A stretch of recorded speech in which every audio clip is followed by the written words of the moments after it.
व्यक्तित्व के विकास के लिए मौलिक अधिकार का होना बहुत जरूरी है।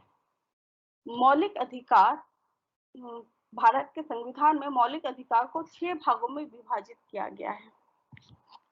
ये मौलिक अधिकार भारतीय नागरिकों को मूल रूप से इस प्रकार प्राप्त हैं। सबसे पहले ये जो 6 मौलिक अधिकार हैं, सबसे पहले समता या समानता का अधिकार, जो कि अनुच्छेद 14 से लेकर 18 तक है, आर्टिकल 14 टू आर्टिकल 18। स्वतंत्रता का अधिकार, आर्टिकल 19 टू 22, अनुच्छेद 19 से 22 तक स्वतंत्रता का अधिकार। तीसरा, शोषण के विरुद्ध अधिकार, मतलब अनुच्छेद 23 और 24 शोषण के विरुद्ध अधिकार के बारे में बताते हैं। धार्मिक स्वतंत्रता का अधिकार, ये अधिकार अनुच्छेद 25, 26, 27, 28 में हमें मिलते हैं। पांचवा, संस्कृति और शिक्षा संबंधी अधिकार, जो कि अनुच्छेद 29 और 30 में है। और सबसे इम्पोर्टेंट जो है वो है संवैधानिक अधिकार, जो कि अनुच्छेद 32 में है। अब जैसा कि मैंने आपको कहा है कि आपके पास कैसे क्वेश्चन आएंगे, तो इस क्वेश्चन को मद्देनजर रखते हुए आपको ये सारे अधिकार के बारे में जानना है, क्योंकि कभी आपको क्वेश्चन किया जा सकता है कि भारतीय संविधान में मौलिक अधिकारों, स्पेशली समानता का अधिकार के बारे में बताइए, तब आप क्या लिखेंगे। तो अभी मैं ये 6 अधिकार जो मैंने अभी आपको बताए हैं, इसकी व्याख्या मैं करने जा रही हूँ। सबसे पहले आता है समता या समानता का अधिकार। अनुच्छेद 14 ये कहता है विधि के समक्ष समता, मतलब कानून के सामने, equality before law and equal protection of law. इसका अर्थ ये है कि राज्य सही व्यक्तियों के लिए एक समान कानून बनाएगा तथा उन पर एक समान ढंग से उन्हें लागू करेगा। अनुच्छेद 15 का ये कहना है धर्म, नस्ल, जाति, लिंग या जन्म स्थान के आधार पर भेदभाव का निषेध। राज्य के द्वारा धर्म, मूल वंश, जाति, लिंग एवं जन्म स्थान आदि के आधार पर नागरिकों के प्रति जीवन के किसी भी क्षेत्र में भेदभाव नहीं किया जाएगा। अनुच्छेद 16 लोक नियोजक के विषय में अफसर की समता। राज्य के अधीन किसी पद पर नियोजन या नियुक्ति से संबंधित विषयों में सभी नागरिकों के लिए अवसर की समानता होगी। अपवाद अनुसूचित जाति, अनुसूचित जनजाति एवं पिछड़ा वर्ग।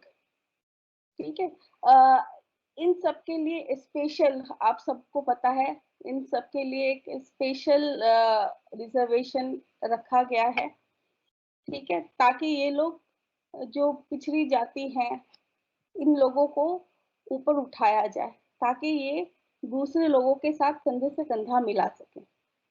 अब अनुच्छेद 17 अस्पृश्यता का अंत, एबोलिशन ऑफ अनटचेबिलिटी। अस्पृश्यता के उन्मूलन के लिए इस अनुच्छेद में दंडनीय अपराध घोषित किया गया है। अनुच्छेद 18 उपाधियों का अंत, सेना या किसी विद्या संबंधी सम्मान के सिवाय अन्य कोई भी उपाधि राज्य द्वारा प्रदान नहीं की जाएगी। भारत का कोई नागरिक किसी अन्य देश से बिना राष्ट्रपति की आज्ञा कोई उपाधि स्वीकार नहीं कर सकता। तो हमारे राज्य में जितने भी लोगों को बड़े बड़े सम्मान मिले हैं, बाहर से ऑस्कर मिला या जो भी रेमन मैगसेसे अवार्ड, जितने भी बाहर से जितने भी अवार्ड मिले हैं, इनको उनसे पहले हमारे नागरिकों को राष्ट्रपति से आज्ञा लेनी पड़ी थी।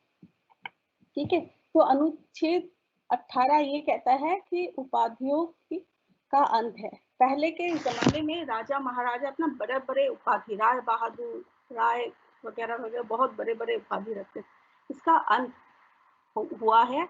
इसका अंत ये कहता ये 18 अनुच्छेद 18 ये कहता है कि इसका अंत हो गया है।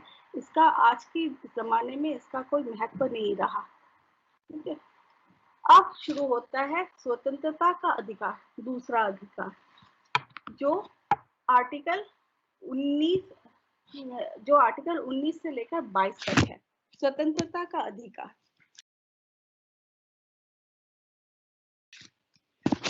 राइट टू फ्रीडम, ये अनुच्छेद 19 ये मूल संविधान में सबसे पहले जब संविधान बना तब 7 तरीके का स्वतंत्रता का उल्लेख था, लेकिन बाद में इसका संशोधन किया गया और एक अधिकार इसमें से हटाया गया और वो था संपत्ति का अधिकार। अब कुल 6 अधिकार हैं।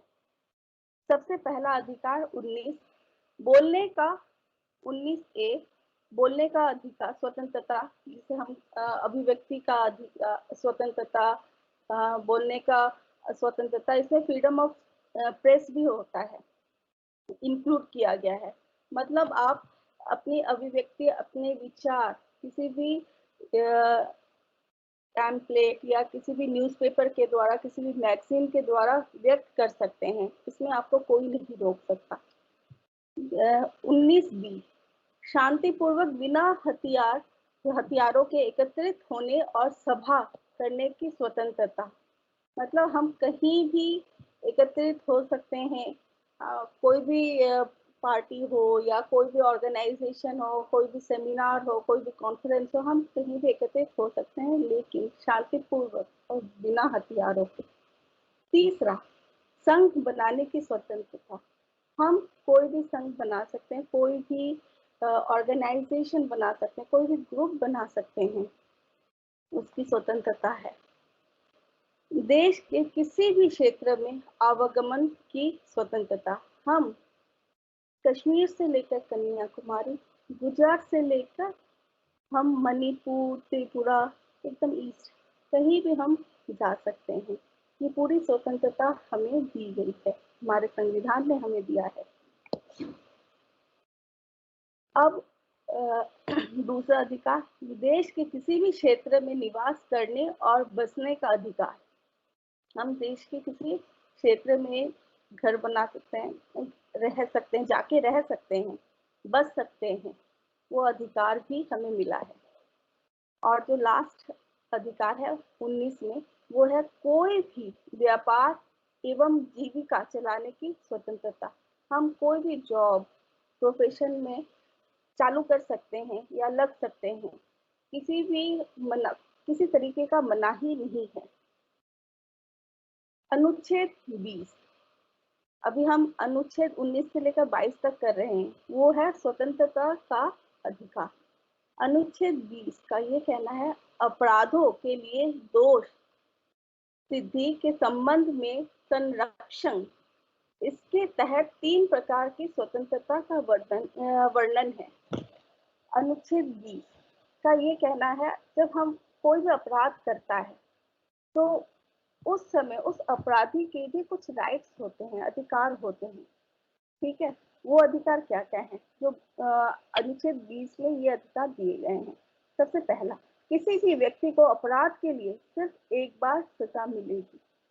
दूसरा, अपराध करने के समय जो कानून है उसी के तहत सजा मिलेगी, ना कि पहले और बाद में बनने वाले कानून के तहत।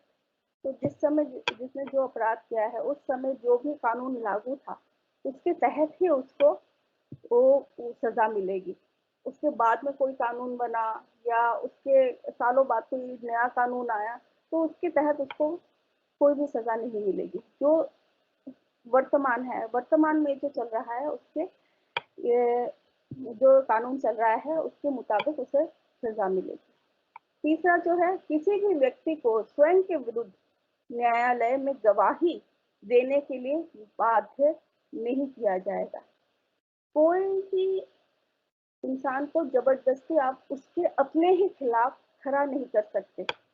आप कोर्ट में आप ये नहीं कह सकते कि तुमने ये किया है, तुम कोर्ट में जाके तुम्हें ये बोलना पड़ेगा, तुमने ये किया है, तुमने वो किया, आप जबरदस्ती उससे बुलवा नहीं सकते। ठीक है, ये तीन जो है, ये तीन अनुच्छेद 20 में है।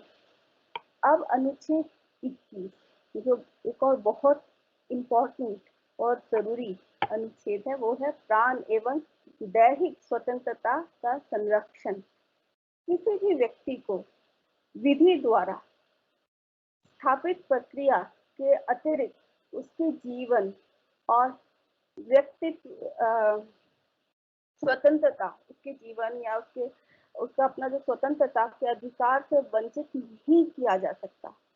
मतलब उस इंसान को अगर लॉ मतलब कानून के द्वारा स्थापित लॉ के अनुपात उसको आप सजा दे सकते हैं, लेकिन आप उसको बिना लॉ के बिना आप उसको उसे उसका जीवन छीन नहीं सकते, उसको किसी भी तरीके इंजरी या हर्ट नहीं कर सकते आप उसको। ठीक है, किसी भी व्यक्ति को अनुच्छेद 21 याद रखिएगा, किसी भी व्यक्ति को विधि द्वारा स्थापित प्रक्रिया विधि द्वारा स्थापित प्रक्रिया के अतिरिक्त उसके जीवन और व्यक्तित्व स्वतंत्रता के अधिकार से वंचित नहीं किया जा सकता। अनुच्छेद 21 का क जो कि 86 संशोधन के तहत 2002 में ऐड हुआ, वो 21 का अनुच्छेद 21 का ये कहना है, राज्य में 6 से 14 वर्ष की आयु के समस्त बच्चों को ऐसे ढंग से जैसा कि राज्य विधि द्वारा अवधारित करे, निःशुल्क तथा अनिवार्य शिक्षा उपलब्ध कराएगा। ठीक है, राज्य 6 से 14 वर्ष की आयु के समस्त बच्चों को ऐसे ढंग से जैसा कि राज्य विधि द्वारा अवधारित करे, निःशुल्क या अनिवार्य शिक्षा उपलब्ध कराएगा। अनुच्छेद 22 ये कहता है, कुछ दशाओं में गिरफ्तारी और निरोध में संरक्षण। अगर किसी भी व्यक्ति को मनमाने ढंग से हिरासत में ले लिया गया हो तो उसे 3 प्रकार की स्वतंत्रता प्रदान की गई है। सबसे पहले हिरासत में लेने का कारण बताना होगा। मतलब अगर कभी पुलिस आती है आपके घर में, कहती है कि आपको पकड़ना है, तो आप सबसे पहले उनका काम ये होगा कि वो आपको कारण बताएगा हिरासत लेने का। हिरासत में लेने का कारण बताना होगा और फिर 24 घंटे के अंदर उसे दंडाधिकारी के समक्ष पेश किया जाएगा। विदिन 24 आवर्स उनको वो दंडाधिकारी जो हैं उनके पास, उनके सामने उनको पेश करना होता है। लेकिन इसमें उस समय को वो जो ट्रैवलिंग मतलब एक जगह से दूसरी जगह जो जाते हैं, वो जो ट्रैवलिंग का टाइम है, वो टाइम पीरियड ऐड नहीं होता है। ठीक है, ये बस उन्हें 24 घंटे के अंदर उनको सामने रखना, दंडाधिकारी के समक्ष पेश करना हो। तीसरा जो सबसे इम्पोर्टेंट है, उसे अपने पसंद के वकील मतलब जिसको हिरासत में लिया गया है, वह अपने पसंद के वकील से सलाह लेने का अधिकार उसके पास होगा। वह अपने पसंद के वकील से सलाह ले सकता है, ये अधिकार भी दिया गया है। ठीक है, तो ये जो अधिकार, ये हमारा ये अनुच्छेद 22 तक का अधिकार है। अब जो तीसरा हम शुरू करने वाले हैं, वो है शोषण के विरुद्ध अधिकार, राइट अगेंस्ट एक्सप्लॉयटेशन, जो कि हमारा जो 6 अधिकार हैं, उनमें से जो तीसरा अधिकार हम शुरू करने वाले हैं, वो है शोषण के विरुद्ध अधिकार। अच्छा, ये शोषण के विरुद्ध अधिकार सबसे पहले अनुच्छेद ये जो अनुच्छेद है शोषण के विरुद्ध अधिकार, ये अनुच्छेद 23 और 24 में है। याद रखिएगा, शोषण के विरुद्ध अधिकार, ये अनुच्छेद 23 और 24 में है। तो शोषण के विरुद्ध अधिकार क्या कहता है?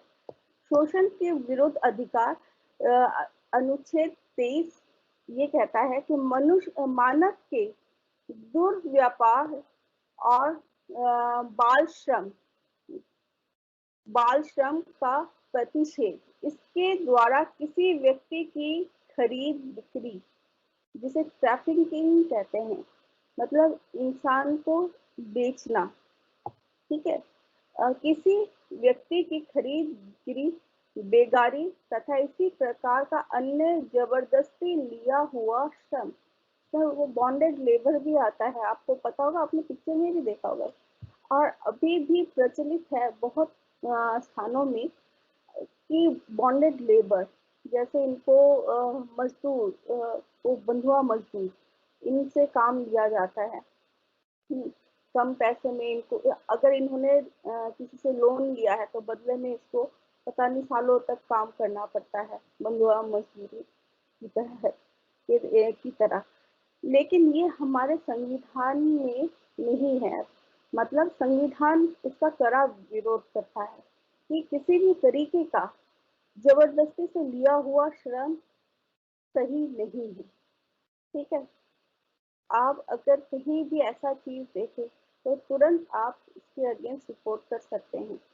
बेगारी तथा इसी प्रकार का अन्य जबरदस्ती लिया हुआ श्रम निषिद्ध ठहराया गया है, जिसका उल्लंघन विधि के अनुसार दंडनीय अपराध है, ठीक है। अनुच्छेद 23 और 24 ये शोषण के विरुद्ध अधिकार देते हैं। अनुच्छेद 23 ये कहता है कि किसी भी तरीके का इंसानों का खरीद या बिक्री या जबरदस्ती श्रम निषिद्ध है। इसके तहत बाल मजदूरी भी बंद किया गया है। अच्छा, अनुच्छेद 24, अनुच्छेद 24 का कहना है बालकों के नियोजन का प्रतिषेध, मतलब 14 वर्ष से कम आयु वाले किसी बच्चे को कारखानों खानों तथा अन्य किसी जोखिम भरे काम पर नियुक्ति नहीं किया जा सकता। मतलब जितने भी 14 वर्ष के बच्चे हैं, हाँ, उससे कम, 14 वर्ष से कम, ठीक है, आयु वाले बच्चों को आप कारखानों में नहीं काम करवा सकते, या खदानों या दूसरी जगह आप काम नहीं करवा सकते। ये विधि के खिलाफ है और ये एक दंडनीय अपराध भी है। अब चौथा, ये हमने शोषण के विरुद्ध पढ़ लिया था। अब हम चौथे में आ रहे हैं, जो कि धार्मिक स्वतंत्रता का अधिकार। ये इसमें 4 अनुच्छेद है, अनुच्छेद 25, 26, 27, 28। अनुच्छेद 25, अनुच्छेद 25 अंतःकरण की और धर्म को अबाध रूप से मानने, आचरण और प्रचार करने की स्वतंत्रता के बारे में कहता है। कोई भी व्यक्ति किसी भी धर्म को मान सकता है और उसका प्रचार प्रसार कर सकता है। अनुच्छेद 25 में 25 का ये कहना है कि कोई भी इंसान कोई भी धर्म को मान सकता है। आज जैसे मैं हिंदू धर्म को मानती हूँ, कल अगर मुझे मन करे तो मैं बौद्ध धर्म ग्रहण कर सकती हूँ, जैन धर्म ग्रहण कर सकती हूँ, या मैं क्रिश्चियन कन्वर्ट हो सकती हूँ, या मैं मुस्लिम कन्वर्ट हो सकती हूँ। तो वो मेरे ऊपर निर्भर करता है कि मैं किस धर्म को मानती हूँ। इसलिए राज्य का या किसी का कोई भी हस्तक्षेप नहीं है, ठीक है। मैं चाहूँ तो उसका प्रचार भी कर सकती हूँ कहीं भी, तो किसी भी धर्म का प्रचार गलत नहीं है, ठीक है। इसमें सब धर्मों को ये राइट दिया गया है, अधिकार दिया गया है कि वह अपना प्रचार प्रसार कर सकता है। अनुच्छेद 25। अब अनुच्छेद 26 के बारे में, धार्मिक कार्यों के प्रबंध की स्वतंत्रता। व्यक्ति को अपने धर्म के लिए संस्थाओं की स्थापना व पोषण करने, विधि, संपत्ति के अर्जन, स्वामित्व व प्रशासन का अधिकार है। मतलब आप धार्मिक कार्यों को आप किसी कोई धार्मिक कार्य आप करने जा रहे हो, कोई बड़ा ऑर्गेनाइजेशन या कोई बड़ा कॉन्फ्रेंस करने जा रहे हो, तो ये आप कर सकते हो। या अगर आप कोई टेम्पल, मंदिर, मस्जिद कुछ भी बनाने की सोच रहे हो या बनाना चाहते हो, आप बना सकते हो। इधर किसी भी धर्म का कि मंदिर मस्जिद पर मना ही नहीं है, कोई भी बना सकता है। जो भी भगवान पर, कोई भी धर्म पर विश्वास करता है, वो मंदिर मस्जिद गुरुद्वारा बना सकता है। तथा उसके स्थापना व पोषण करने, मतलब उसका मेंटेनेंस भी करना, मतलब वो कैसे चलेगा, किस तरीके से वो चलेगा, कैसे काम करेगा, उसके पैसे कहाँ से आएंगे, ये सारा पोषण, ये सारा आप काम कर सकते हो। आपको राज्य या कोई व्यक्ति आपको रोक नहीं सकता है। ठीक है। आप अनुच्छेद 27 का ये कहना है, राज्य किसी भी व्यक्ति को ऐसे कर देने के लिए बाध्य नहीं कर सकता जिसकी आय किसी विशेष धर्म अथवा धार्मिक संप्रदाय की उन्नति या पोषण में व्यय करने के लिए विशेष रूप से निश्चित कर दी गई है।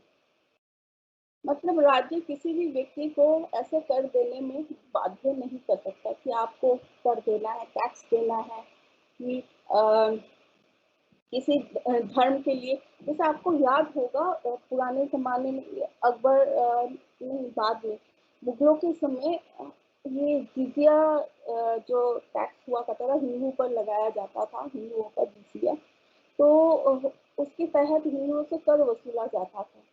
तो वैसे ऐसे कर हमारे किसी भी धर्म, कोई भी धर्म आप अपना रहे हो या फॉलो कर रहे हो, उसके लिए आपको कर नहीं भरना पड़ेगा, इसके बारे में कहा गया है। और कोई भी आपसे जबरदस्ती टैक्स नहीं ले सकता।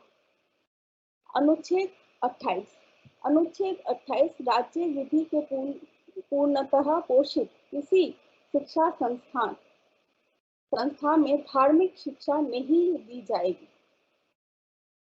ये बहुत इम्पोर्टेंट है, ये सुनिए। राज्य विधि से पूर्णतः पोषित, राज्य विधि से, हाँ, जो मतलब स्टेट एडेड, मतलब अगर किसी संस्थान को, किसी शैक्षिक संस्थान को राज्य से,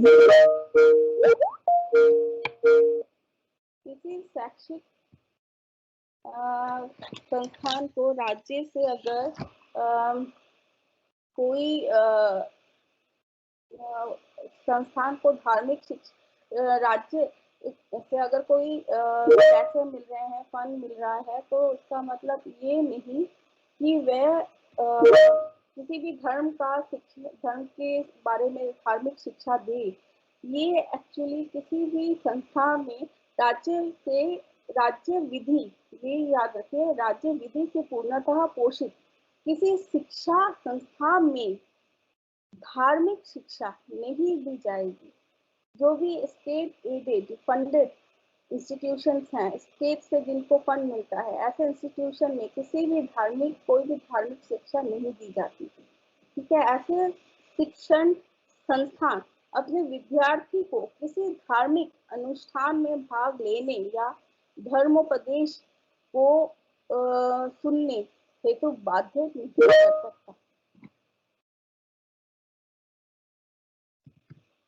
ठीक है। ये 28 अनुच्छेद है। ये अब पांचवा है संस्कृति एवं शिक्षा संबंधी अधिकार। ये संस्कृति एवं शिक्षा संबंधी अधिकार, ये आर्टिकल या अनुच्छेद 29 एंड 30 में है। 29, अनुच्छेद 29 क्या कहता है कि अल्पसंख्यक हितों, ये कल्चरल एंड एजुकेशनल राइट्स, इसके बारे में आपने पढ़ा होगा, ये वही है, कल्चरल एंड एजुकेशनल राइट्स, संस्कृति एवं शिक्षा संबंधी अधिकार। अनुच्छेद 29, अल्पसंख्यक हितों का संरक्षण कोई अल्पसंख्यक वर्ग अपनी भाषा, लिपि और संस्कृति को सुरक्षित रख सकता है और केवल भाषा, जाति, धर्म और संस्कृति के आधार पर उसे किसी भी सरकारी शैक्षिक संस्था में प्रवेश से नहीं रोका जाएगा। सुनिए, ये अल्पसंख्यक हितों के बारे में है। अल्पसंख्यक हितों का संरक्षण कोई भी अल्पसंख्यक वर्ग अपनी भाषा, कोई भी अल्पसंख्यक वर्ग मतलब माइनॉरिटीज। हाँ, अब आप सोचेंगे ये अल्पसंख्यक वर्ग कौन है? अल्पसंख्यक वर्ग जो जिनकी पॉपुलेशन बहुत कम है, ठीक है? हमारे देश में आज की डेट में हिंदू की पॉपुलेशन बहुत ज्यादा है। उसके अनुपात अगर देखा जाए, जैन, फारसीज या मुस्लिम्स, इनकी संख्या बहुत कम है, तो इन्हें हम अल्पसंख्यक में रखेंगे। तो ये अल्पसंख्यक लोग अपनी भाषा, अपनी लिपि या अपनी संस्कृति, हाँ, जो कस्टम, ट्रेडिशन, रीति रिवाज को सुरक्षित रख सकते हैं।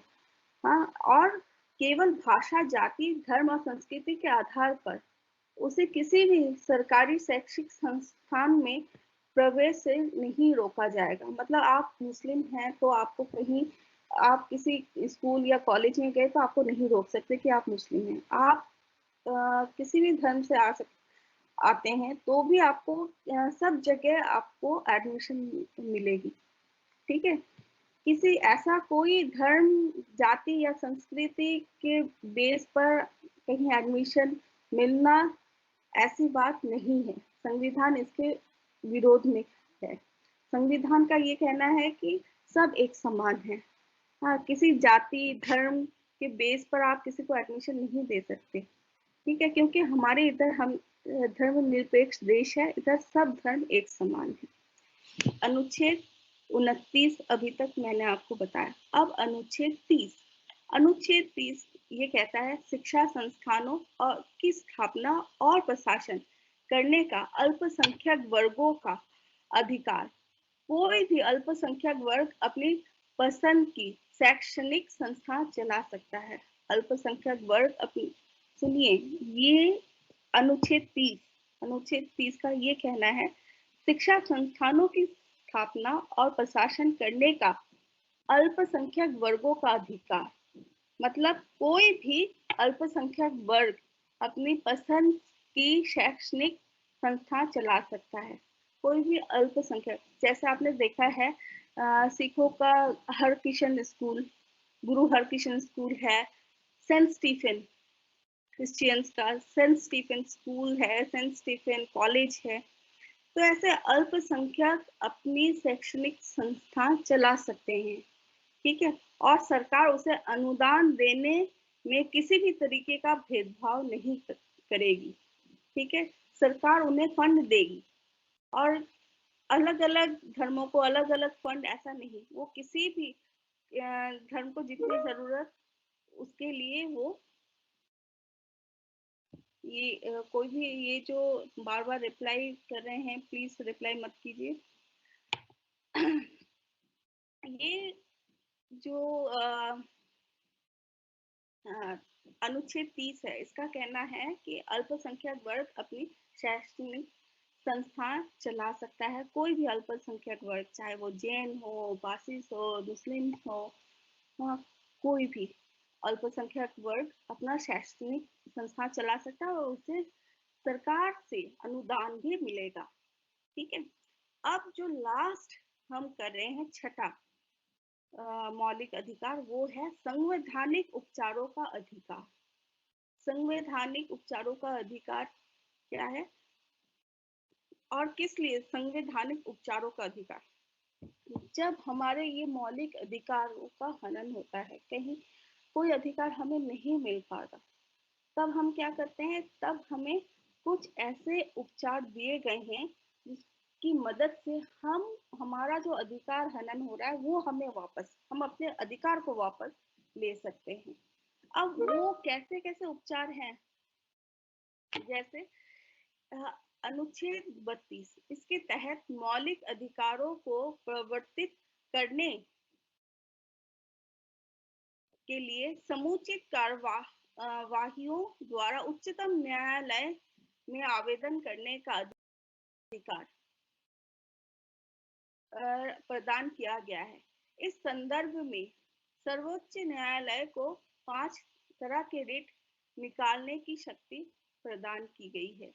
मतलब जब आपके अधिकार आपको नहीं मिल पा रहे, मौलिक अधिकार, सिर्फ मौलिक अधिकार, अगर आपके अधिकार, आप मौलिक अधिकार का हनन हो रहा है, कोई आपके मौलिक अधिकार नहीं मिल पा रहे हैं, तब आप सर्वोच्च न्यायालय यानी supreme court and high court, इन दोनों में आप अपने रिट्स, अपने अधिकार के लिए जा सकते हैं। और कैसे आप जाएंगे, कैसे आप उधर कैसे आप कोर्ट के सामने क्या बोलेंगे?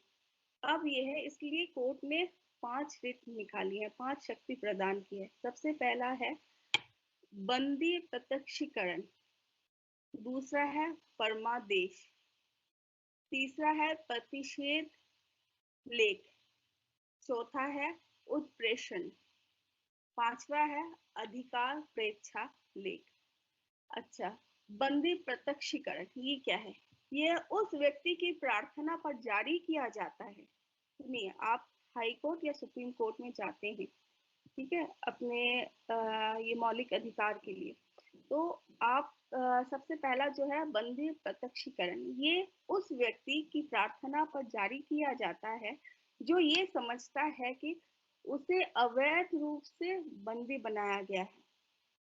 मतलब अचानक पुलिस आती है, पकड़ के ले जाती है, तो उसे अगर लगता है कि नहीं, मुझे तो गलत तरीके से, मेरा तो कोई दोष नहीं है, मुझे तो गलत तरीके से ये लोग उठा के ले गए, अवैध रूप से बंदी बनाया, तो वो क्या कर सकता है? ऐसे लोग बंदी प्रत्यक्षीकरण का सहारा ले सकते हैं। इसके द्वारा वो न्यायालय बंदीकरण करने वाले अधिकारी को आदेश देता है, मतलब न्यायालय, कोर्ट बंदीकरण करने वाले अधिकार को आदेश देता है कि वह बंदी बनाए गए व्यक्ति को निश्चित स्थान और निश्चित समय के अंदर उसे, जिससे न्यायालय बंदी बनाए जाने के कारण समय के अंदर उपस्थित करे, जिससे न्यायालय बंदी बनाए जाने के कारणों पर विचार कर सके। मैं दोबारा बताती हूँ। इसके द्वारा न्यायालय बंदीकरण करने वाले अधिकारी को आदेश देता है कि वह बंदी बनाए गए व्यक्ति को निश्चित स्थान और निश्चित समय के अंदर उपस्थित करे, जिससे न्यायालय बंदी बनाए जाने के कारणों पर विचार कर सके। दूसरा है परमादेश। परमादेश का लेख उस समय जारी किया जाता है जब कोई पदाधिकारी अपने सार्वजनिक कर्तव्य का निर्वाह नहीं करता। कोई भी ऑफिसर अगर अपना काम ठीक तरीके से नहीं करता है, ठीक है, जब कोई पदाधिकारी अपने सार्वजनिक कर्तव्य का निर्वाह नहीं करता है, इस प्रकार के आज्ञा पत्र के आधार पर पदाधिकारी को उसके कर्तव्य का पालन करने का आदेश जारी किया जाता है, ठीक है, ताकि वो ऑफिसर अपना काम ठीक तरीके से करे, इसलिए उसको आदेश दिया जाता है। अब तीसरा, प्रतिषेध लेख। ये आज्ञा पत्र सर्वोच्च न्यायालय तथा उच्च न्यायालय द्वारा निम्न न्यायालयों तथा अध्यर्थ न्यायिक न्यायाधिकरणों को जारी करते हुए आदेश दिया जाता है कि इस मामले में अपने यहाँ कार्यवाही ना करें, क्योंकि यह मामला उनके अधिकार क्षेत्र से बाहर है। मतलब ये एक आज्ञा या ऑर्डर लेटर है, ऑर्डर देता है कि कौन देता है ऑर्डर? सर्वोच्च न्यायालय मतलब सुप्रीम कोर्ट या हाई कोर्ट मतलब उच्च न्यायालय। ये आदेश जारी करते हैं कि जो निचली अदालत है वो इस पर, कोई पर्टिकुलर मामला है उस पर कार्रवाई ना करे, क्योंकि वो उनके पावर में नहीं है या उनके अधिकार के क्षेत्र से बाहर है, ठीक है, तो उनके अधिकार के क्षेत्र में नहीं है, तो इसलिए वो ऑर्डर देते हैं कि वो अपने अधिकार क्षेत्र में ही रहे, उससे बाहर ना जाए, ठीक है। उत्प्रेषण, इसके द्वारा अधीनस्थ न्यायालयों को ये निर्देश दिया जाता है कि वे अपने पास लंबित मुकदमों के न्याय निर्णय के लिए उसे वरिष्ठ न्यायालय में को भेजे। ये अधीनस्थ जो न्यायालय मतलब जो डिस्ट्रिक्ट कोर्ट्स, जो लोकल कोर्ट्स, जितने भी कोर्ट्स हैं, छोटे कोर्ट्स हैं, वो उनको ये निर्देश दिया जाता है कि वे अपने जो लंबित मुकदमे के न्याय निर्णय में वरिष्ठ न्यायालय को भेजे, जो बहुत दिनों से जो मुकदमे चल रहे हैं, हाँ, उसके बारे में बताया गया है, जो जिस पर कार्यवाही ठीक तरीके से नहीं हुई है, जिसका विचार ठीक तरीके से नहीं हुआ है। अब जो 5वां अधिकार है और सबसे इम्पोर्टेंट है, वह अधिकार एक और इम्पोर्टेंट है, सबसे नहीं, सारे ही इम्पोर्टेंट है, ये एक और इम्पोर्टेंट है, अधिकार परीक्षा लेख। जब कोई व्यक्ति ऐसे पदाधिकारी के रूप में कार्य करने लगता है, जिसके रूप में कार्य करने का उससे वैधानिक रूप से अधिकार नहीं है। मतलब अगर जैसे आपका कोई काम है, हाँ, वो काम आप नहीं करके मैं कर रही हूँ, लेकिन मुझे वो अधिकार नहीं है जो अधिकार आपको है। जैसे आप एक गवर्नमेंट ऑफिसर हैं, हाँ, और मैं एक प्राइवेट है, मैं एक सिंपल इंसान, लोकल मतलब सिटीजन हूँ, मैं कोई गवर्नमेंट ऑफिसर नहीं हूँ, लेकिन मैं ऑफिसर बन के आपकी जगह काम करूँ, वो गलत है। ठीक है। जब कोई व्यक्ति ऐसे पदाधिकारी के रूप में कार्य करने लगता है, जिसके रूप में कार्य करने का उसे वैधानिक रूप से अधिकार नहीं है, न्यायालय अधिकार परीक्षा के आदेश के द्वारा उस व्यक्ति से पूछता है कि वह किस अधिकार से ये कार्य कर रहा है, और जब तक वह इस बात का संतोषजनक उत्तर नहीं देता, वह कार्य नहीं कर सकता। क्लियर? तो ये सारे जो चीजें हैं, ये सारे हमारे मौलिक अधिकार में हैं। ठीक है, लेकिन ये मौलिक अधिकार ये तो हमें मिला है, लेकिन अब प्रश्न उठता है, क्या ये मौलिक अधिकार सारी जिंदगी हमारे साथ है, हर समय हमारे साथ है? लेकिन इसमें भी एक इम्पोर्टेंट चीज है, जानने की जरूरत है, वो है कभी कभी ये मौलिक अधिकार का भी निलंबन होता है, सस्पेंशन किए जाते हैं मौलिक अधिकार। कैसे, किन स्थितियों में? कुछ ऐसी दशाएं हैं जिसमें मौलिक अधिकार सीमित या स्थगित किए जा सकते हैं। सबसे पहले, संविधान में संशोधन करने का अधिकार भारतीय संसद को है। वह संविधान में संशोधन कर मौलिक अधिकारों को स्थगित या सीमित कर सकती है, लेकिन भारतीय संविधान में इस उद्देश्य से बहुत से संशोधन किए जा चुके हैं। इसके लिए संसद को राज्य के विधानमंडलों की स्वीकृति की आवश्यकता नहीं होती। तो आप इसमें आप कोई भी हमारे जो ये संसद है, संसद लॉ पास कर सकते हैं, लेकिन वो जो बेसिक स्ट्रक्चर, इधर बात आ जाती है बेसिक स्ट्रक्चर की, मतलब हमारे संविधान का जो मूल धारणा, कुछ ऐसी धारणाओं पर हमारा संविधान स्थित है, वो धारणाओं को अगर संसद कहीं भी हताहत करती है, तो वो कभी विधि नहीं बन सकती। ठीक है, विधि संशोधन वो ला सकते हैं, कोई संशोधन कर सकते हैं, लेकिन कभी भी हमारे मौलिक अधिकार को हमसे छीन नहीं सकते, ना मिटा सकते हैं। ठीक है।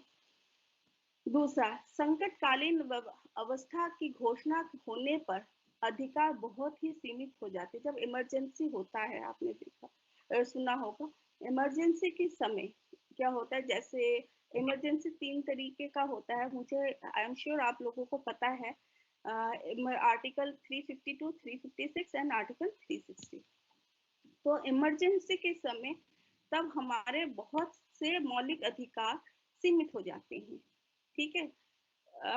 तीसरा, संविधान के अनुसार स्वतंत्रता के अधिकार और व्यक्तित्व अधिकार कई परिस्थितियों में सीमित किए जाते हैं। मतलब स्वतंत्रता के अधिकार मतलब फ्रीडम, जो हमारा राइट टू फ्रीडम है, हाँ, और हमारे लिए हमारे कुछ जैसे आर्टिकल नंबर 19, अनुच्छेद 19 हमें कितना 6 स्वतंत्रताओं के बारे में बता रहा है।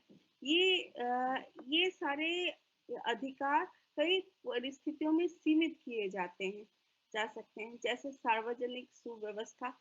अब जैसे हम लोग अनुच्छेद 19 में आपने देखा होगा कि हम कहीं भी जा सकते हैं। उसमें एक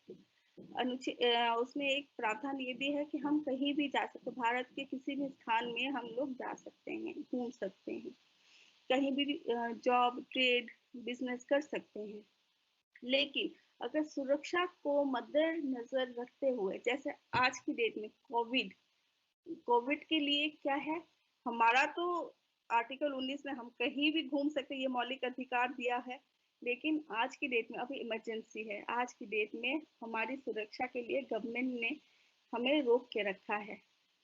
इसलिए कभी-कभी ऐसी व्यवस्थाएं संकट आ जाती हैं, उस समय हमारे अधिकारों पर कहीं ना कहीं एक अंकुश लग जाता है, कहीं ना कहीं रुकावट लग जाती है। ये सीमित किया जाता है। आप मौलिक अधिकार को मिटा नहीं सकते, लेकिन सीमित कर सकते हैं। ठीक है। सार्वजनिक सुव्यवस्था, राज्य की सुरक्षा, नैतिकता। राज्य की सुरक्षा कैसे? जैसे अगर कोई बोले कि ऐसे कुछ व्यक्ति हैं जो जो फलाना स्थान में जाके भाषण देके लोगों को उकसा सकते हैं, या गलतफहमी पैदा कर सकते हैं, तो पुलिस तुरंत ऐसे लोगों को हिरासत में लेती है। ठीक है ना? तो जब राज्य की सुरक्षा की बात आती है, तब ऐसे लोगों को उनके मौलिक अधिकार के विरुद्ध जाके उन लोगों को पकड़ना पड़ता है, क्योंकि ऐसे लोग राज्य की सुरक्षा के विरुद्ध काम करते हैं। नैतिकता, साधारण जनता के हित में या अनुसूचित जातियों की रक्षा आदि के हित में राज्य इन स्वतंत्रताओं पर युक्ति संगत प्रतिबंध लगा सकता है। ठीक है। चौथा, जिस क्षेत्र में सैनिक कानून लागू हो, उस क्षेत्र में उस समय अधिकारियों द्वारा मौलिक अधिकारों का अतिक्रमण या स्थगन हो सकता है। जिस क्षेत्र में सैनिक कानून को मार्शल लॉ लगा हुआ है, जहां मार्शल लॉ लगा हुआ है, मार्शल लॉ अलग है, हाँ, जहाँ मार्शल लॉ लगा है या जहाँ कहीं भी संविधान में ये भी कहा गया है कि जिस क्षेत्र में सैनिक कानून लागू हो रहा है, उस क्षेत्र में उस समय अधिकारियों द्वारा मौलिक अधिकारों का अतिक्रमण या स्थगन हो सकता है। जैसे एक जगह आपने देखा होगा, शाहीन बाग की बात आई थी इधर। ऐसे बहुत सारे क्षेत्र में, जैसे अगर भीड़ अचानक से हिंस्र हो जाती है, मारपीट होने लगती है, तो ऐसे समय पर क्या होता है कि सैनिक कानून लागू हो जाता है। उधर सैन्य बल जाते हैं, वो लोग रोकते हैं ताकि उधर शांति बरकरार रहे। तो उस समय ये कहा जाता है, जो ऐसे अशांति फैलाते हैं, हिंसा फैलाते हैं, उन लोगों को पकड़ा जाता है। फिर लोगों को घर के अंदर रहने के लिए कहा जाता है, किसी को आने जाने के लिए मना कर देते हैं। तो उस समय क्या हो रहा है कि मौलिक अधिकार को कभी ना कभी थोड़ा सा सीमित कर दिया जा रहा है, ताकि और हिंसा ना फैले। ठीक है। तो ऐसे क्षेत्र में कुछ ऐसे क्षेत्र हैं जिस समय हमारे अधिकारों पर कुछ अंकुश लग जाते हैं। संविधान में ये कहा गया है कि सशस्त्र सेनाओं या अन्य सेनाओं के सदस्यों के मामले में संसद मौलिक अधिकारों को सीमित या प्रतिबंधित कर सकती है। कभी कभी सेनाओं जो सैन्य बल, जो बॉर्डर सिक्योरिटी फोर्स है, बॉर्डर में जो लोग लगे हुए हैं या बाहर दूसरे देश में गए हैं एम्बेसडर्स, स्पेशली जो बॉर्डर सिक्योरिटी फोर्स हैं, अब इलेक्शन चल रहा है तो बॉर्डर में जो लोग हैं वो अभी आकर अपना मत देंगे, तो बॉर्डर की रक्षा कौन करेगा? तो ऐसे कहीं कहीं इन सेना के सदस्यों के मामले में संसद मौलिक अधिकार को सीमित कर सकती है कि इनको ये वोट नहीं दे सकते। कभी कभी प्रॉब्लम ये आती है कि ये बॉर्डर को छोड़ के अगर वोट देने जाएंगे अपने एरिया में, जहाँ कंस्टिट्यूएंसी में, तो फिर बॉर्डर को कौन देखेगा। तो ऐसे बहुत सारी चीजें हैं जिसकी वजह से जो संसद कभी कभी मौलिक अधिकार को सीमित करने का पूरा हक संसद के पास है। संसद इसको सीमित कर सकता है, प्रतिबंधित कर सकता है, ठीक है, लेकिन इसको मिटा नहीं सकता, क्योंकि ये सारे हमारे बेसिक स्ट्रक्चर में है। हमारा संविधान ऐसी बहुत सारी चीजें हैं जिस पर हमारा संविधान बेस्ड है, जिसको हम बेसिक स्ट्रक्चर कहते हैं। उस चीज को कभी हम हिला नहीं सकते, उस पर संविधान टिका हुआ है, वो फाउंडेशन है, उस पर संविधान टिका हुआ है। वो सारे वैल्यूज अत्यंत जरूरी हैं, वो सारे वैल्यूज को कोई मिटा नहीं सकता। अब ये तो हुई मौलिक अधिकारों की बात। अब हम आते हैं डायरेक्टिव प्रिंसिपल, मतलब नीति निर्देश पर। ये नीति निर्देश कैसे हैं, क्या है? देखो, ये जो नीति निर्देश जो है, ये एक तरीके से डायरेक्शन है राज्य को हम लोग ये निर्देश दे रहे हैं कि देखो, अगर तुम्हें कोई कानून बनाना है तो ये जो नीति निर्देश है इसको अपनी नजर में रखते हुए वो कानून बनाना है, ठीक है। और ये जो डायरेक्टिव प्रिंसिपल है, ये संविधान के 4th अध्याय में राज्यों के लिए कुछ निर्देशक तत्वों का वर्णन किया गया है। हमारे संविधान में 4th अध्याय में राज्यों के लिए कुछ निर्देशक तत्वों का वर्णन किया गया है। ये तत्व आयरलैंड के संविधान से लिए गए हैं। मतलब ये जो directive principle of state policy है, ये जो नीति निर्देश है, ये कहाँ से लिया गया? ये आयरलैंड से इन्फ्लुएंस होके ये हमारे संविधान में लिया गया है, ठीक है। और ऐसे उपबंध हैं जिन्हें न्यायालय का संरक्षण प्राप्त नहीं है। मौलिक अधिकार को न्यायालय का संरक्षण प्राप्त है। मौलिक अधिकार को उच्च न्यायालय प्रोटेक्ट करके रखता है, संरक्षण करके रखता है। लेकिन directive principle of state policy या नीति निर्देश को न्यायालय का संरक्षण प्राप्त नहीं है, ठीक है। इसका मतलब क्या है कि न्यायालय के द्वारा बाध्यता नहीं दी जा सकती। मतलब आप क्वेश्चन में directive principle of state policy के अगेंस्ट आप कोर्ट में नहीं जा सकते, ठीक है। ये तो सिर्फ निर्देश है। अब क्वेश्चन ये आता है, जब ये संविधान में जब इनका संरक्षण इन्हें प्राप्त नहीं है तो इनको संविधान में स्थान क्यों दिया गया? आप ये कह सकते हैं, इसके द्वारा नागरिकों को सामाजिक, आर्थिक, नैतिक और राजनीतिक प्रगति हो, इसी उद्देश्य के साथ व्यवस्थापिका मतलब लेजिस्लेटिव तथा कार्यपालिका एग्जीक्यूटिव के समक्ष रखे गए हैं। मतलब ये लेजिस्लेचर एंड एग्जीक्यूटिव, व्यवस्थापिका और कार्यपालिका, इनके सामने ये निर्देश रखे गए हैं कि जब भी कोई भी कानून बनाए तो ये नागरिकों का उसमें सामाजिक, आर्थिक, नैतिक और राजनीतिक प्रगति हो।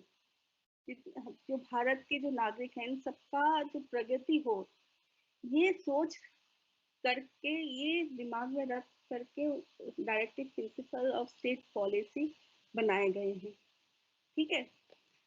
और ये तत्व देश के शासन में मूलभूत हैं, अतः राज्य की नीति इन्हीं तत्वों पर आधारित होगी और विधि बनाने में इन्हीं तत्वों का प्रयोग करना राज्य का कर्तव्य होगा, ठीक है।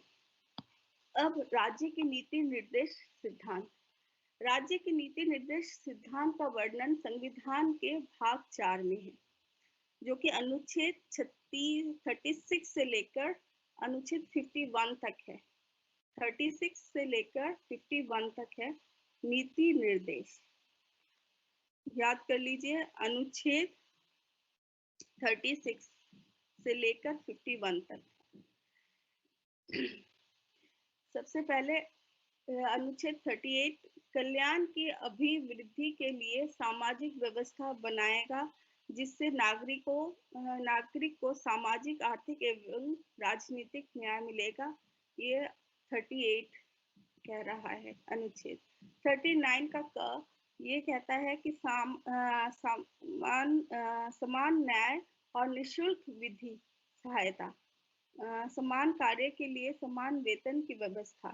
इसमें समान न्याय, सबको समान न्याय मिले, निःशुल्क विधि सहायता मतलब फ्री लीगल एड मिले। जैसे हम कोर्ट में जाते हैं, फ्री, जो गरीब लोग होते हैं उनके पास इतना पैसा नहीं होता कि कोर्ट में जाएं, केस लड़े, तो वो फ्री लीगल एड की मदद ले सकते हैं, जहां उन्हें निःशुल्क में कानूनी सलाह मिलेगा और सहायता भी मिलेगा। समान कार्य के लिए समान वेतन, ये एक और है। समान कार्य, किसी भी तरीके का लिंग भेद नहीं है, लड़का हो या लड़की, सबको समान कार्य के लिए समान वेतन मिलेगा। अनुच्छेद 39 का ख में ये एक और है, सार्वजनिक धन का स्वामित्व तथा नियंत्रण इस प्रकार करना ताकि सार्वजनिक हित का सर्वोत्तम साधन हो सके।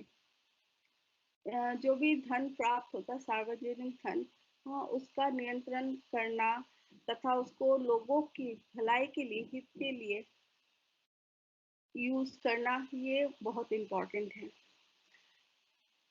अनुच्छेद 39 का धन का समान वितरण के बारे में कह रहा है। ये धन का समान तरीके से वितरण हो, ऐसा नहीं कि धन किसी को ज्यादा किसी को कम, जैसे कोई भी पॉलिसी होती है, या राशन में भी आप जाते हैं तो उधर ये देखने को मिलता है, जितना आपके घर के लोग हैं उसी हिसाब से आपको राशन मिलता है, उसी हिसाब से आपको खाने की चीज मिलती है। तो ये सारा समान रूप से वितरण करने की कोशिश की गई है ताकि सबको सब कुछ मिले। ऐसा नहीं है कि समाज में कितने वर्ग हैं, अलग अलग वर्ग, हाँ, अगर अमीर को ज्यादा मिले, गरीब को कम मिले, तो फिर उधर तो अमीर और अमीर हो जाएंगे, गरीब और गरीब हो जाएगा। तो इसलिए धन का समान रूप से वितरण हो, सबको समान रूप से मदद मिले, ये बहुत जरूरी है। ये 39 का ग पार्ट है। अब अनुच्छेद 40, ये कहता है ग्राम पंचायतों का संगठन। ये एक्चुअली गांधीयन प्रिंसिपल है, गांधी जी के विचार हैं, जो हमारे संविधान जब बनाया गया था तब उनके विचारों की को इसमें डालने की कोशिश की गई थी कि जो जो विचार हैं वो सारे इनमें डाले जाएं, ताकि इन उनकी जो सोच है, उनकी जो सोच पंचायती राज, फिर डिसेंट्रलाइजेशन, ये सारी चीज़ों, कहीं ना कहीं लोग काफ़ी इससे इन्फ्लुएंस थे गांधी जी से, और इसलिए वो लोग चाहते थे कि गांधी जी की जो फिलोसॉफी है, जो सोच है, उसको भी हमारे संविधान में उसको जगह मिली। तो ये ग्राम पंचायतों का संगठन, आर्टिकल 40 में ये ग्राम पंचायत के बारे में कहा गया। ये स्वायत्त शासन की इकाइयों के रूप में ग्राम पंचायतों का गठन करेगा। फिर ये आर्टिकल 41 ये कहता है, राज्य नागरिकों को रोजगार के साधन उपलब्ध कराएगा, बेगारी, बीमारी और बुढ़ापे की स्थिति में लोक सहायता उपलब्ध कराएगा। फिर 42 आर्टिकल 42 ये कहता है, काम की न्याय संगत और मानवोचित दशा तथा महिलाओं के लिए प्रसूति सहायता उपलब्ध कराएगा। आर्टिकल 43 कुटीर उद्योग के विकास के बारे में कहता है कि कुटीर, ये जो कॉटेज इंडस्ट्रीज हैं, स्मॉल स्केल इंडस्ट्रीज हैं, इन ऐसे इंडस्ट्रीज का विकास हो, क्योंकि काफी लोग ऐसे कॉटेज इंडस्ट्री, लघु उद्योगों से जुड़े हुए हैं। हमारे हमारे देश में अभी भी गरीबी है, और ऐसे लोग जो बहुत बड़ा बिजनेस नहीं बना सकते, वो ऐसे लघु उद्योगों के सहारे वो धीरे धीरे बड़े होने की कोशिश करते हैं, वो अपना बिजनेस फैलाने की कोशिश करते हैं। तो ये लघु उद्योगों के साथ बहुत सारे लोग जुड़े हुए हैं, ताकि सब लोगों के पास नौकरी हो, कुछ करना करे, इसी वजह से कुटीर उद्योगों का विकास जरूरी है। इसलिए कुटीर उद्योगों का विकास हमारे नीति निर्देश में इंक्लूड किया गया है। अब अनुच्छेद 43 में ही सेकंड पार्ट ये कहता है कर्मकारों के लिए निर्वाह मजदूरी, शिष्ट जीवन स्तर और काम की मानवोचित दशाओं की दिशा में प्रयास करेगा। मतलब जितने भी मजदूर हैं उनको उनकी निर्वाह के लिए, फिर वो अपने जीवन को अच्छी तरीके से बिता सकें और उनको काम भी मिलता रहे। इन सब की ओर राज्य को वो प्रयास करना पड़ेगा। ठीक है। अब आर्टिकल 43 का एक और प्रावधान ये कहता है, उद्योगों के प्रबंध में कर्मकारों की भागीदारी सुनिश्चित करने का प्रयास करेगा। जितने भी उद्योग हैं इनमें मैनेजमेंट का जितना हक है उतना लेबर का भी हक होना जरूरी है। उनका भी हक होना इसलिए जरूरी है क्योंकि वो तो काम कर रहे हैं, उनकी वजह से ही तो प्रोडक्शन हो रहा है, उनकी वजह से ही तो उत्पाद हो रहे हैं। तो इसलिए उनका काम उनका भी कहीं ना कहीं भागीदारी बहुत जरूरी है।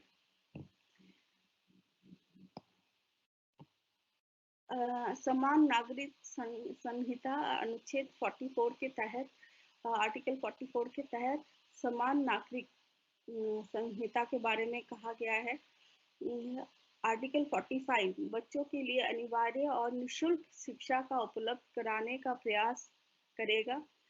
राज्य का जो काम है वो है राज्य बच्चों के लिए राज्य को ये निर्देश दिया गया है कि बच्चों के लिए अनिवार्य और निशुल्क शिक्षा को उपलब्ध कराएं। ये आर्टिकल 45 में है। फिर आर्टिकल 46 में ये दिया गया है दुर्बल वर्गों को, आर्टिकल 51 तक है, इसलिए अब हम आर्टिकल 46 में हैं। आर्टिकल 46 ये कहता है दुर्बल वर्गों की सुरक्षा और अर्थ संबंधी हितों की अभिवृद्धि करना तथा उनकी सामाजिक अन्याय से सुरक्षा करना। दुर्बल वर्ग कौन कौन से हैं?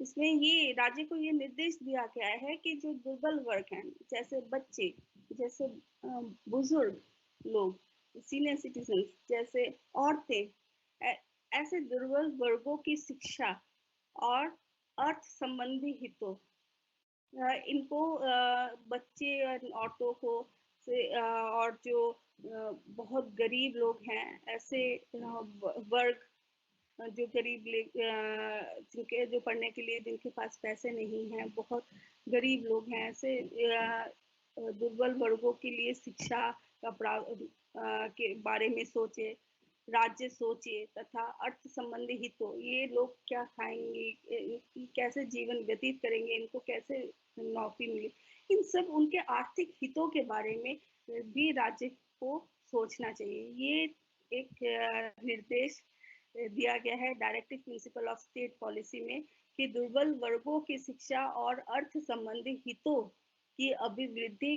करना तथा उनकी सामाजिक अन्याय से सुरक्षा करना, ये भी राज्य को एक निर्देश दिया गया है कि वो अपने जितने जो भी राज्य हैं वो इस चीज को कोई भी कानून या प्रावधान बनाने से पहले इन चीजों को अपने सामने रखें और उचित कानून बनाएं ताकि ऐसे दुर्बल वर्गों को मदद मिल सके। अनुच्छेद 47, आर्टिकल 47 का ये कहना है मादक पदार्थों के गैर औषधीय उपयोग को रोकना। मादक पदार्थ जैसे आपको पता ही है, ड्रिंकिंग, अल्कोहल, ये सारे पदार्थ जो गलत मतलब लोगों को क्षति पहुंचा सकती है। हाँ, ऐसे चीजों को लोगों को उपयोग करने से रोकना चाहिए ताकि लोग गलत रास्ते में ना जाए, उनकी तबीयत खराब ना हो। और ये राज्य का एक बहुत बड़ा राज्य को निर्देश दिया गया है कि ऐसे चीजों को रोकना बहुत जरूरी है। आपने देखा होगा हाल ही में बहुत सारे ऐसे राज्य हैं जैसे बिहार है, गुजरात है, इधर अल्कोहल बेचना बंद कर दिया गया है कि ये लोग अल्कोहल ना बिक्री करे। ड्राई डे जो है ये इंक्लूड किया गया है कि आज कुछ भी नहीं मिलेगा। ड्राई डे नाम से जिस दिन शराब बेचना पूरी तरीके से बंद कर दिया जाता है, एक दिन ऐसा होता है, ड्राई डे नाम दिया जाता है। तो ऐसे ये जो चीजें हैं, जो मादक पदार्थ हैं, इनका सेवन करना लोगों के लिए हानिकारक है। और सिर्फ हानिकारक ही नहीं, ऐसे ये पीकर बच्चों या औरतों या बुजुर्गों पर अत्याचार भी करते हैं। इससे ये अगर मादक पदार्थों को का उपयोग रोका जाए तो ऐसे बहुत सारे लोगों को भटकने से हम लोग रोक सकेंगे। तो इसलिए राज्य को ये निर्देश दिया गया है कि वो मादक पदार्थों को गैर औषधीय उपयोग को रोके।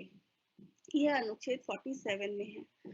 48 आर्टिकल ये कहता है कृषि और पशुपालन को आधुनिक ढंग से विकसित करना। ये जोर देता है कि कृषि एग्रीकल्चर, आपको पता है भारत में एक एग्रीकल्चरल देश है हमारा, जहाँ बहुत सारे लोग ये एग्रीकल्चर में हैं, से जुड़े हुए हैं, खेती बाड़ी से जुड़े हुए हैं, खेती बाड़ी पशुपालन से काफी लोग जुड़े हुए हैं।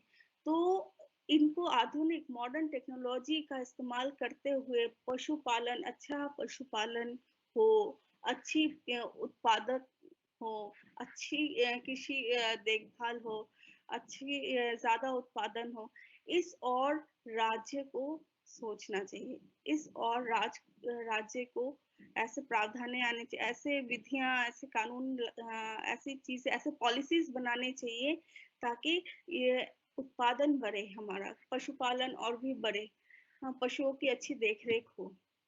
तो ये अनुच्छेद 48 में है। अनुच्छेद 48 में एक और है, गायों, बछड़ों तथा अन्य दुधारू और वाहक तथा उपयोगी पशुओं के वध को रोकने का प्रयास। मतलब ये जो दूध देने वाले गाय हैं, भैंसे हैं, गोट, फिर ऐसे जिनका दूध बेचते हैं लोग, पीते हैं, ऐसे दुधारू दूध देने वाले पशुओं को का वध ना किया जाए। काफी जगह ऐसे हैं कि इनको मांस के लिए इनको मारा जाता है। तो ऐसे पशुओं का वध रोकना चाहिए। इसलिए राज्य ने जो दूध देते हैं, दुधारू, ठीक है, ऐसे पशुओं के वध को रोकने के लिए राज्य को निरंतर प्रयास करना चाहिए। ये अनुच्छेद 48 में है। अब एक और है अनुच्छेद 48 में, राज्य पर्यावरण तथा अन्य वन्य जीवों के संरक्षण का प्रयास करेगा। राज्य का एक और काम है पर्यावरण तथा अन्य जीवों का संरक्षण करना। पर्यावरण तथा अन्य जीवों का संरक्षण करना। 49 में ये है राष्ट्रीय तथा कलात्मक महत्व के स्थानों का संरक्षण करना।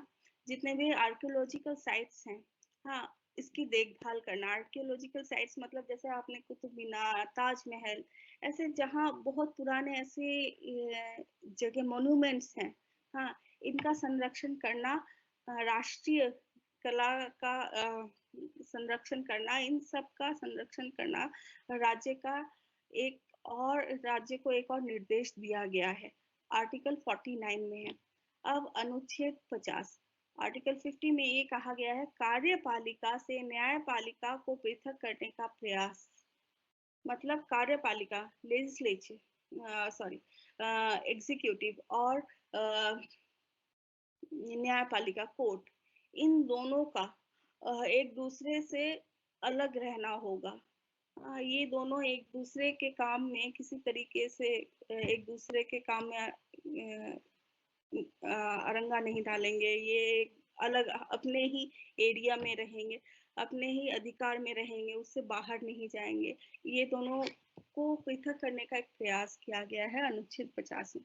अनुच्छेद 51 में ये कहा गया है, राज्य अंतरराष्ट्रीय शांति और सुरक्षा की वृद्धि के लिए प्रयास करेगा। राज्य अंतरराष्ट्रीय शांति और सुरक्षा की वृद्धि के लिए प्रयास करेगा। तो राज्य को ये कोशिश करना पड़ेगा कि अंतरराष्ट्रीय मतलब इंटरनेशनल पीस की स्थापना हो, ठीक है, सुरक्षा में वृद्धि हो, हम अपने देश की जो सुरक्षा है उसमें वृद्धि हो, तो ये राज्य का भी कर्तव्य है। तो ये अनुच्छेद 51 में है। तो अब ये हमारा मौलिक ये सारा directive principle of state policies या नीति निर्देश अब इधर खत्म होता है। लेकिन इसमें बहुत इम्पोर्टेंट है एक और क्वेश्चन कि मौलिक अधिकार और इसमें नीति निर्देश में क्या अंतर है।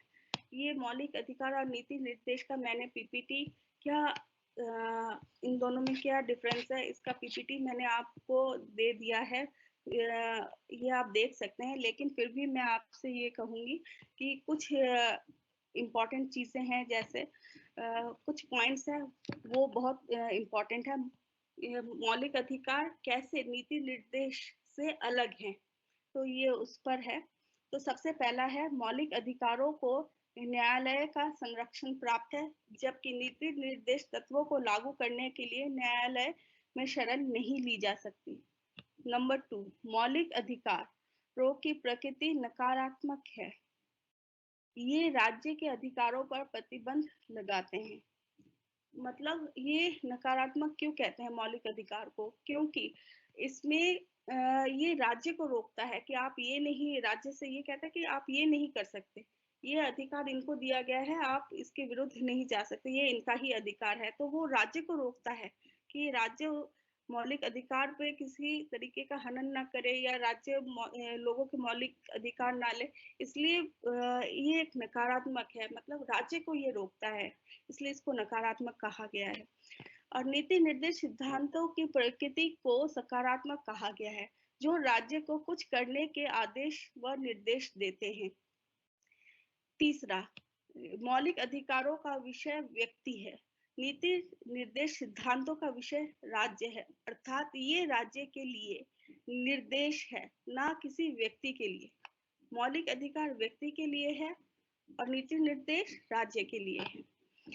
चौथा, मौलिक अधिकारों का क्षेत्र राज्य में निवास करने वाले नागरिकों तक ही सीमित है। ये जितने भी मौलिक अधिकार, फंडामेंटल राइट्स है, ये इस हमें दिए गए हैं क्योंकि हम भारत के नागरिक हैं। नीति निर्देश जो है ये क्षेत्र मौलिक अधिकार से व्यापक है। ये नीति निर्देश सिद्धांतों का क्षेत्र अंतरराष्ट्रीय है, ठीक है। मौलिक अधिकारों को सीमित अथवा स्थगित किया जा सकता है। नीति निर्देश सिद्धांतों को कभी किसी व्यवस्था में सीमित नहीं किया जा सकता। मौलिक अधिकारों को सीमित कब किया जा सकता है, जब इमरजेंसी लागू होता है। मौलिक अधिकार नागरिकों के व्यक्तिगत व्यक्तित्व का विकास करने के अधिकार हैं। ये मौलिक अधिकार जो दिए गए हैं, ये लोगों के विकास, लोगों में बहुत सारे टैलेंट होते हैं, बहुत सारे पोटेंशियलिटीज होती हैं, बहुत सारे गुण होते हैं, उनको विकास करने के लिए ये मौलिक अधिकार होते हैं। जबकि नीति निर्देश है वो समाज के विकास पर बल देते हैं। मौलिक अधिकार व्यक्ति के विकास पर बल देते हैं, ये समाज के विकास पर नीति निर्देश बल देते हैं।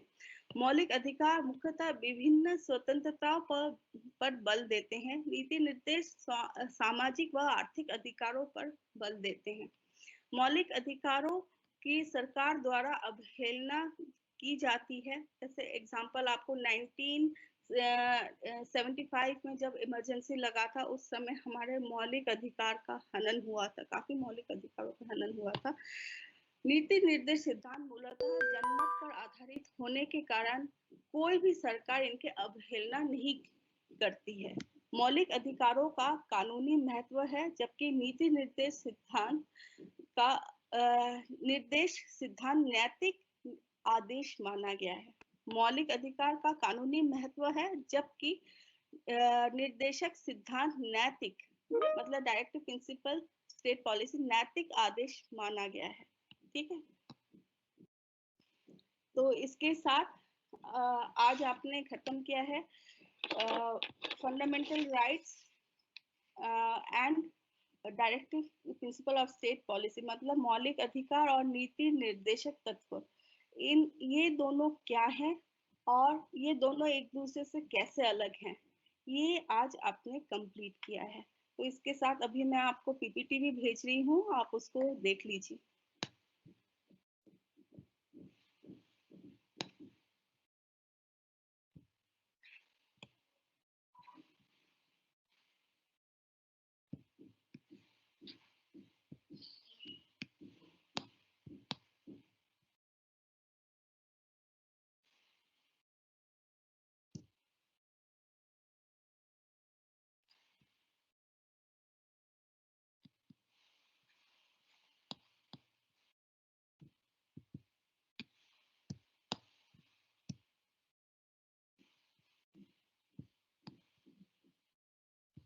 आपको दिखाई दे रहा है?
जितेश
जी, ये पीपीटी में मैंने आपको दिया है बीए प्रोग्राम द्वितीय वर्ष राजनीति विज्ञान। ये प्रश्न है मौलिक अधिकारों और राज्य नीतियों के प्रत्यक्ष सिद्धांतों को परिभाषित करें। मौलिक अधिकारों और निर्देशक सिद्धांतों के बीच अंतर की जांच करें।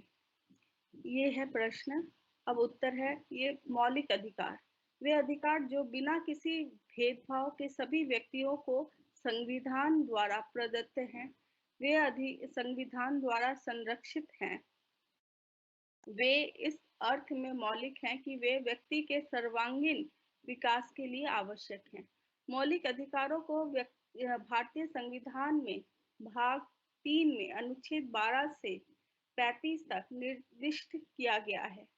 मूल रूप से संविधान में 7 मौलिक अधिकार प्रदान किए थे, लेकिन संपत्ति के अधिकार को 44वें संशोधन अधिनियम 1978 द्वारा मौलिक अधिकार की सूची से हटा दिया गया था।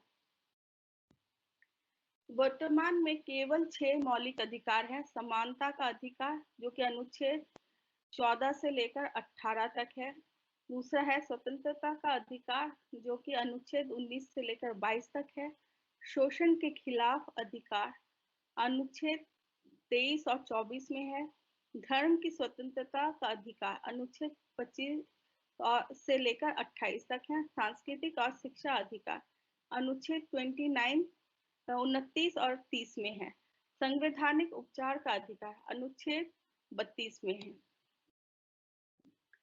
राज्य नीतियों के निर्देशक सिद्धांत, राज्य नीतियों के प्रत्यक्ष सिद्धांत में वे सिद्धांत हैं जो राज्य को नीतियों को बनाने और कानूनों को लागू करते समय ध्यान में रखना चाहिए।